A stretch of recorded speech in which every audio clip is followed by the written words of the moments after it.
Hello and welcome to our build guide featuring a very easy to play setup for Necromancer Ascendancy. The Summon Holy Relic of Conviction is an upgraded version of the regular Holy Relic, focused more on the offensive aspect of this skill. The biggest change is that the relic will release its Holy Nova around the enemy you hit, which is a massive buff to the clear speed. Another alteration is that the Holy Nova will no longer heal you or your minions, but they have lower cooldown on their main ability and you can summon 2 of them by default. With the very common Geoffrey's Legacy unique helmet, you can raise that limit even more for a total of 3 relics. Thanks to the Cyclone paired with the cast, while channeling setup you will trigger the Holy Novas at an optimal rate and automatically cast many utility skills such as your curses or offerings with just one button, making it a very easy and relaxing build to play. It is also possible to play with a ranged skill. You can use the Lancing Steel with a melee weapon, a Power Siphon or Kinetic Blast with wands, or even a Scourge Arrow with bows. However, such setups are much harder to automate, usually are more expensive to get going, and you will have to stop your movement to perform an attack. Holy Nova released by your relics deals high physical damage. You can greatly improve it with critical strikes and sources of increased physical damage taken such as Pride Aura. It is a triggerable spell, so you don't need any cast speed or accuracy ratings for your minions. You will have a very high amount of armor, a high chance to block attacks or spells, and high life recovery. The Cyclone playstyle allows you to always be on the move, making it much easier to avoid incoming damage. Your clear speed is pretty good and effortless, although your movement speed is rather limited, as it cannot be increased or slowed down. The damage against bosses is very high, but you'll have to correctly balance your attack speed to match the cooldown of your relics, which is quite easy to achieve. This build has basically no requirements to get started, and is much cheaper to upgrade compared to other minion builds.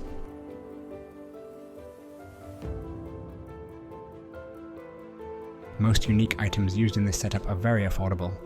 You don't need the Geoffrey's Crest right from the start, but it will be a great improvement once you obtain it.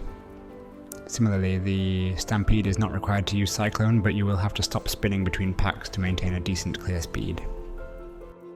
Geoffrey's Crest is a unique helmet specially tailored for such build, as it increases the limit of your relics by 1. It also provides plenty of elemental resistance. It is a common unique. You should look for a Corrupted Implicit that reduces the mana reservation of socketed Aura Gems later on. Thanks to the Stampede boots, your Cyclone won't slow you down, and you can anoint them to get more bonuses. You can also use your movement skill with a higher frequency.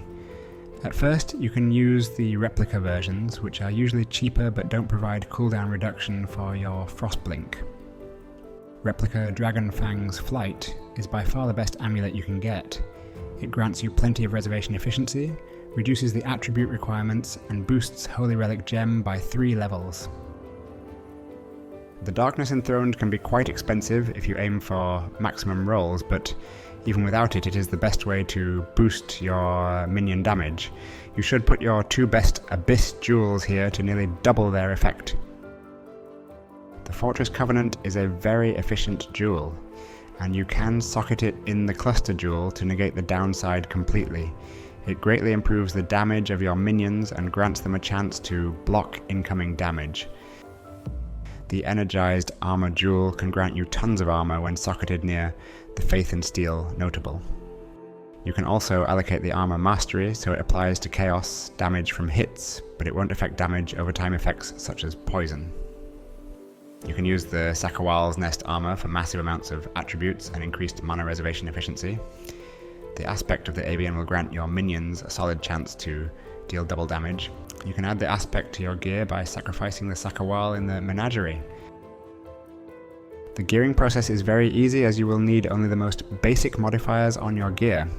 To improve your DPS, you should seek gem levels for your relic and bonuses to your minion damage. Other than that, you will need maximum life, armor, and elemental resistances. Try to get a staff with a fractured additional level for socketed gems, which will boost both your relic and the empower support. Use the Essence of Fear to guarantee the minion modifier, and aim for attack speed and empty prefix so you can further improve the levels of support gems via the crafting bench.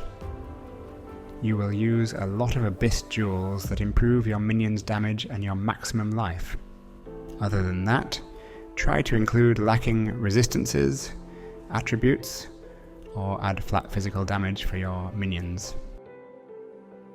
On your rare gloves, you should look for maximum life, elemental resistances, and bonuses to your minion damage. The increased attack speed modifier can also be very useful, as you need to reach a 7.5 attack rate with your Cyclone to match the cooldown of your Relic's Nova. Use the Bone Ring to get special minion modifiers available only on this base. You should look for maximum life, bonuses to your minions, resistances, and attributes. You can craft reduced mana cost of skills with Crafting Bench, and add the aspect of the Avian via Beastcraft.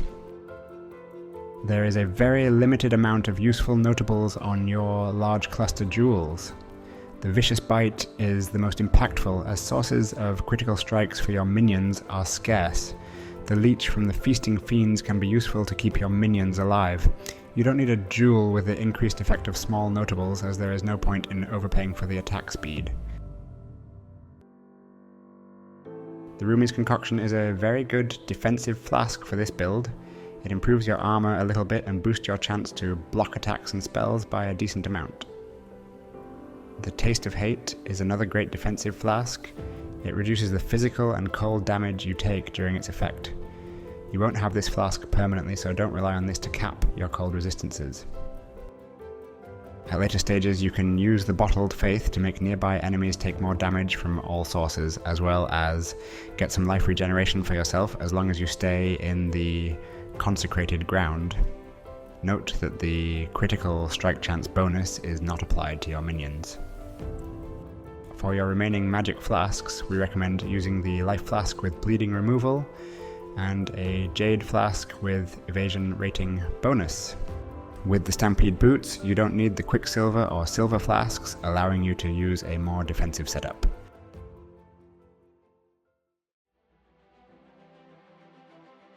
Holy Relics cast a Nova spell that deals physical damage each time you hit an enemy. It has a low cooldown that can be reduced by the quality of this gem. 14% quality is enough to reach the optimal ratio. The Empower support is the best way to improve your damage. You can also replace the critical strike support with the Predator support for slightly more damage, but it is not very practical to use. Cyclone is used to trigger the Holy Nova, as it has a very good base attack speed, and you can take advantage of the channeling portion. Desecrate creates corpses which you can use to cast Offering. You can use a level 1 gem to reduce the mana cost, and the corpse level is not relevant here. Spirit Offering consumes nearby corpses to grant your minions a buff that greatly increases their potency with critical strikes. You can also use the Bone Offering to get a massive amount of block chance. With the Assassin's Mark, your minions are more likely to land a critical strike, deal more damage, and generate power charges when hitting marked enemy. Vulnerability is a curse that increases the physical damage taken by your enemies, which is the only type of damage dealt by your minions. To use it, you will need to anoint the Whispers of Doom notable on your amulet. You can use a low-level cast while channeling gem to reduce the frequency of casting skills, which will help with your mana sustain. You can also use the awakened version to deal with stuns, but it's not very problematic usually. You can equip the Animate Guardian with various unique items that grant positive effects to other allies. It is useful to have, but not necessary. You can find more tips regarding this minion in our written guide on the website. You can raise Carnage Chieftain and Host Chieftain, found in the Act 6 as spectres to generate frenzy and power charges for your minions. When triggered, the Feeding Frenzy grants you a buff that increases the damage of all your minions. You should also use a defensive support such as Minion Life or Elemental Army. Pride makes nearby enemies take increased physical damage, and its effectiveness rises over 4 seconds. The Zealotry increases spell damage and critical strike chance for your minions, which is exactly what you will need. The Determination is a mandatory defensive aura that grants you a lot of armor and helps scale it further. You will need a low-level Clarity to sustain casting your spells constantly. You can also consider linking it with the Arrogance support if you need more mana regeneration. The Enlighten support is a mandatory gem if you want to use all your auras. Remember that it doesn't affect skills granted by your gear, such as the aspect of the Avian. The Frostblink is an instant teleport skill, so you can use it during your cyclone without interrupting the channel. It also leaves a chilling ground in both locations. The Molten Shell is a very powerful guard skill that increases your armor and absorbs a large amount of damage during its duration. Carrion Golem increases the damage of all nearby minions by a small amount. You can also use the Stone Golem for bonus life regeneration, or Chaos Golem for better protection against physical damage.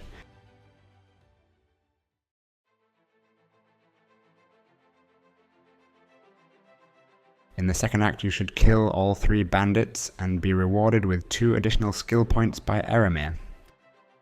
The Soul of the Brine King as your major Pantheon power will help you with freeze avoidance and prevent getting stun-locked by enemies. The minor Pantheon power is more flexible. We recommend using the Soul of Shikari to get better protection against chaos damage. You can level up using the Holy Relic right from the start, but the well-established methods of leveling a summoner might yield better results, especially if you don't have the transfigured gem version or the unique helmet, which you can't equip until level 53 anyway. You can check out our written guide on the website for more tips. The passive tree is rather typical for a summoner. You will pick bonuses for your minions' damage, critical strikes, and maximum life, while also getting plenty of maximum life for yourself. The Resolute technique. Keystone is mandatory, as the Holy Nova won't trigger if you miss the attack. The Staff and Block notables will greatly help with mitigating damage. You can also opt for the Glancing Blows Keystone as a way to reduce incoming damage instead of nullifying it completely. You could also use the Bone Offering skill for that, but it is a quite big loss of damage for your minions, and you would also need to allocate the Mistress of Sacrifice notable in your Ascendancy tree. The Energized Armor Jewel converts nearby notables to greatly increase your armor instead of Energy Shield, and the best spot for it is next to the Overcharge notable. If you don't use this jewel, you can still take those notables for the additional resistances and reduce damage from critical strikes, but it is not that good. That's all we have prepared for you today. We hope you enjoyed the video. If you want to see more of our guides, we encourage you to leave a like and subscribe to the channel. Have a good day and see you next time.